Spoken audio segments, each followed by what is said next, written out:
Hi, today I'll be doing a detailed comparison of the Scapia Travel Credit Card and the Niyo Global Debit Card, two trending cards in India.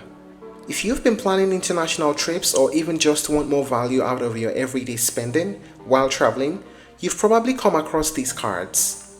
But the question is, which one is actually better for you in 2025? Let's break it down. We start with the Scapia Travel Credit Card. The Scapia card is a co-branded travel credit card by the Federal Bank in partnership with fintech company Scapia.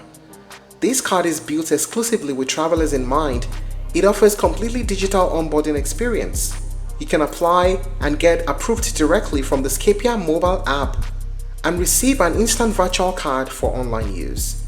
The physical card is delivered to you within a few days. And the Niyo Global Debit Card? It's a zero forex markup travel debit card that runs on the Visa signature platform, issued by SBM Bank. Unlike Scapia, it's not a credit card, but a savings account-based debit card.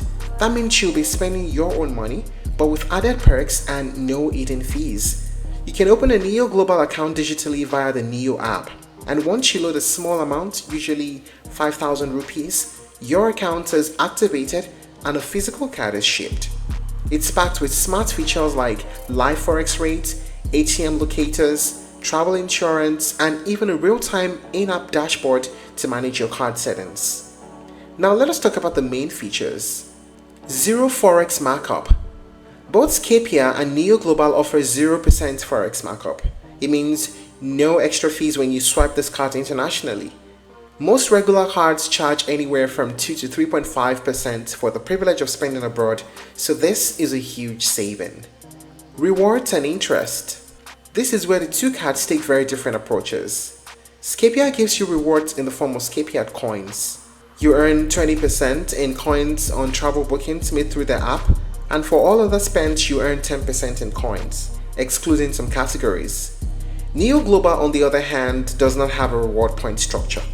Instead, it acts like a high-interest savings account. You earn up to 6.5% annual interest on your balance, and occasionally you can earn promotional Niyo coins through offers, but it's not a dedicated reward system. Lounge access.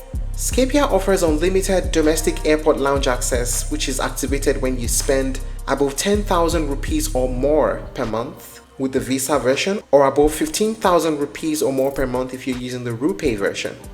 On the other hand, for Niyo Global, they offer complimentary lounge access as well as both domestic and international in some cases, depending on your card activity.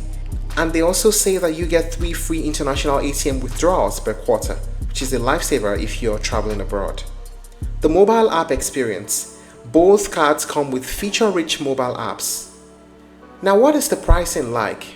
For Scapia credit card, there is no amount for joining. And there is no amount for the membership fees. That is a great one. No forex markup. For the Niyo Global as well, 0 rupees for joining and 0 rupees for annual fees. No forex markup as well. This comes with an ATM usage for free up to 3 times, then you pay a small fee. But for the Scapia credit card, international ATM withdrawals charge 2.5% or 500 rupees minimum, whichever is higher. So what are the pros and cons of using these cards? First, the Scapia card, the pros. Strong rewards program with up to 20% in coins, 0 forex fees, and unlimited domestic lounge access. And the pros of using Niyo Global? 0 forex markup, high interest rate on balance, and free international ATM withdrawals. And for the cons? Rewards are only redeemable via Scapia app. International ATM withdrawals are expensive. And for Niyo Global, lounge benefits may be limited based on the activity. And terms and condition applies above 7 lakh annual spending when you're overseas. So the big question comes again, which one wins in 2025? Well, it depends on who you are. If you are a reward-focused traveler who spends regularly and wants to book flights, hotels, and everything else under one app, then Scapia is for you. On the flip side, if you prefer to stay in control of your spending, you don't want to deal with bills or repayments, and you value simplicity, then Niyo Global is a fantastic choice. Especially for students, remote workers, or digital nomads, it acts like a global debit card with banking benefits and none of the fluff. And don't forget, the Niyo Global card is a debit card. It works more like a savings account, and the Scapia card is a credit card. So that gives you a choice to choose from. If you're looking to try other alternatives you may explore, Standard Chartered is my trip credit card, Axis Bank my zone credit card, and ICICI Bank travel card. Thank you for watching this video. Please like and share if you found it helpful, and don't forget to subscribe to our channel for more updates.